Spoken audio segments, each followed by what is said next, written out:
CBS 뉴스는 CBS 홈페이지 cbs.co.kr이나 노코뉴스 홈페이지 노코뉴스.co.kr, 스마트폰 애플리케이션과 팟캐스트를 통해 다시 보고 들으실 수 있습니다. 부산 소식입니다. 부산시가 천혜의 경관을 품은 이 기대를 세계적인 예술공원으로 조성하는 사업을 본격화합니다. 퐁피두센터 분관 건립도 사업에 포함했는데 지역 시민단체는 곱지 않은 시선을 보내고 있습니다. 보도에 박중석 기자입니다. 이기대 예술공원 조성 사업이 다음 달부터 본격 추진됩니다. 먼저 예술공원의 마중물 역할을 할 국제아트센터 영역의 파빌리온을 건립할 작가와 작품 공모 선정 등의 절차를 개시합니다. 국제아트센터 영역에는 지역 내에서 찬반 논란이 가시지 않은 퐁피두센터 분관도 자리할 예정입니다. 시는 또 다음 달부터 바닷가 숲속 갤러리 영역에 미술관 설립을 희망하는 국내외 작가들로부터 신청을 받을 계획입니다. 시는 사업 추진에 앞서 오늘 오후 이기대 예술공원 기본 로드맵 실행을 위한 자문위원회를 개최했습니다. 박형준 시장은 이기대 예술공원이 지역의 공공예술과 디자인의 품격을 한층 끌어올리는 역할을 할 것이라고 조성 의지를 나타냈습니다. 부산을 방문하면 꼭 가보지 않으면 안 될 생태 예술 명소로 반드시 만들 것이며 부산의 브랜드 가치를 높이고 국내외 관광객을 유치하는 데 크게 기여하도록 할 것입니다. 하지만 퐁피두센터 분관 유치를 놓고 공론화 절차가 진행되는 과정에서 시의 이 같은 사업 추진 의지에 지역 시민단체의 시선은 곱지 않습니다. 부산경실련 도한영 사무처장입니다. 퐁피두 분관에 대한 여러 가지 우려들에 대한 부분을 해소하는 이런 과정들을 먼저 우선적으로 거치는 게 맞겠다, 이런 생각입니다. 이 같은 지적에 박 시장은 합리적인 토론이라면 시장이 직접 나서서 대화하겠다며 물러설 뜻이 없음을 거듭 강조했습니다. CBS 뉴스 박중석입니다. 서경호 침몰 사고 희생자들의 빈소가 부산에 마련되는 등 애도 속에 장례 절차가 진행되고 있습니다. 실종자 5명을 찾기 위한 수색 작업이 사흘째 이어지고 있지만 여전히 행방이 묘연한 상황입니다. 보도에 정혜린 기자입니다. 오늘 오전 부산 시민장례식장. 검은 상복을 입은 유족들이 차분한 분위기 속에서 서로를 위로했고 근조화한과 조문객들의 발길이 이어졌습니다. 여수 서경호 침몰 사고에서 목숨을 잃은 2명의 빈소입니다. 유족들은 지금은 할 말이 없다며 수척한 얼굴과 붉어진 눈시울로 비통한 심정을 내비쳤습니다. 앞서 오늘 아침에는 이곳에 빈소가 마련됐던 선원 1명의 발인이 엄수되는 등 침통함 속에서 희생자들의 장례 절차가 진행되고 있습니다. 부산 선적 139톤급 어선 제22 서경호는 지난 9일 새벽 1시 40분쯤 전남 여수 앞바다에서 침몰했습니다. 이 사고로 선원 14명 가운데 한국인 5명이 숨졌고 부산에 연고를 둔 3명을 포함해 5명이 아직 실종 상태입니다. 가까스로 생존한 외국인 선원 4명도 부산 해운대구에 주소지를 둔 것으로 알려졌지만 귀환 계획은 아직 없는 상황입니다. 해경 관계자입니다. 이제 부산에 있다 보니까 그때 임시 숙소를 마련해가지고 생활하던 분이라서 부산에 따로 연구가 있는 게 아니고 지금 여수에 그냥 임시 숙소를 마련해줘가지고 이제 사고 조사도 하고 하다 보니까. 해경은 실종자 5명을 찾기 위해 사흘째 대대적인 수색을 이어가고 있는 동시에 배가 갑작스럽게 침몰한 원인을 밝히기 위한 수사도 진행하고 있습니다. CBS 뉴스 정혜린입니다. 대한민국 최초의 호화 크루즈 페리 펜스타 미라클호가 오는 4월 부산과 오사카를 잇는 정기항로에 투입됩니다. 오사카 세계박람회와 연계한 운항으로 해운업에 새로운 패러다임을 열 것으로 기대됩니다. 강민정 기자가 취재했습니다. 부산과 오사카를 잇는 국내 최초의 크루즈 페리 펜스타 미라클호가 출항을 앞두고 막바지 준비에 들어갔습니다.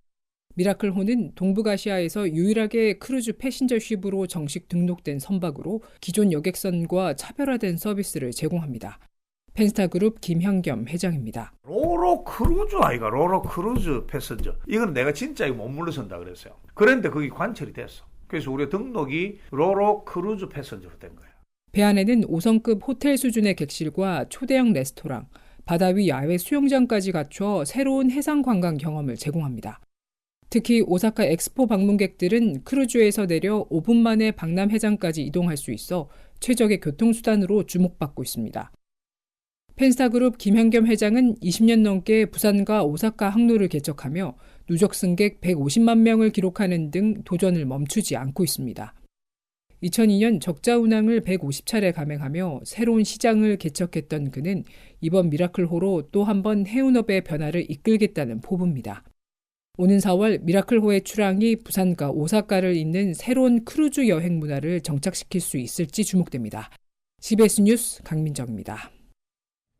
지난해 부산에서 13,000여 명이 다른 지역으로 순유출됐고 이 가운데 70%가량은 수도권으로 떠난 것으로 나타났습니다.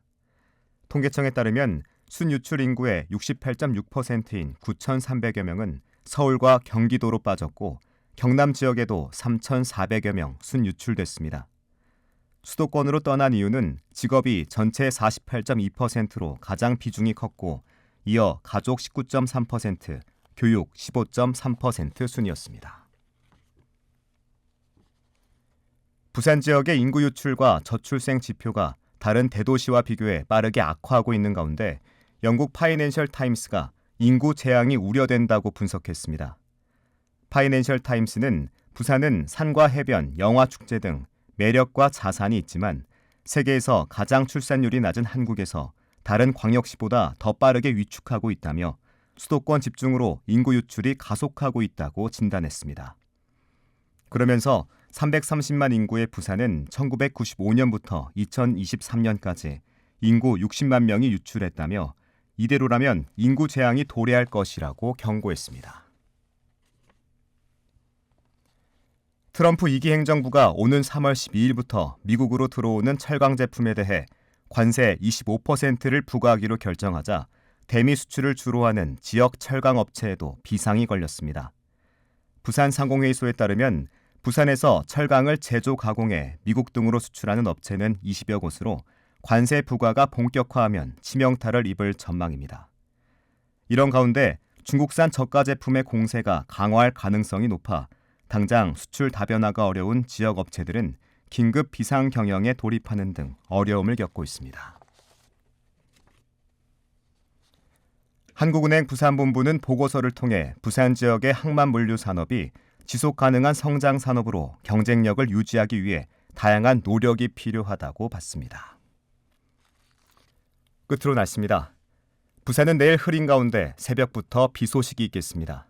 이 비는 오후 늦게까지 이어지겠으며 예상 강수량은 10에서 30mm입니다. 내일 아침 최저 기온은 4도, 낮 최고 기온은 12도로 오늘보다 높겠습니다. 부산의 지금 기온은 7.4도, 습도는 34%입니다. 부산 CBS 저녁 종합 뉴스를 마칩니다. 지금까지 진행해 엔지니어 차유진, 기자 강민정, 아나운서 국재일이었습니다.